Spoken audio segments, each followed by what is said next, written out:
কষা মাংসের সঙ্গে ঝরঝরে বাসন্তী পোলাও কার না পছন্দ। আজকে তোমাদের সেই সহজ রেসিপি আমি শেয়ার করব।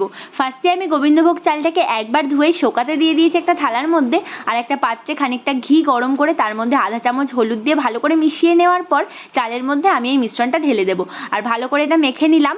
তো এতে কালারটা কিন্তু খুবই ভালো আসে।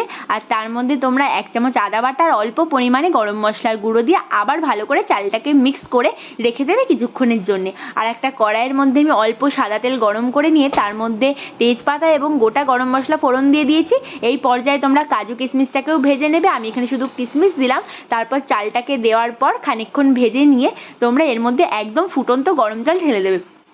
চালের পরিমাণের একদম ডবল গরম জল তোমরা দেবে।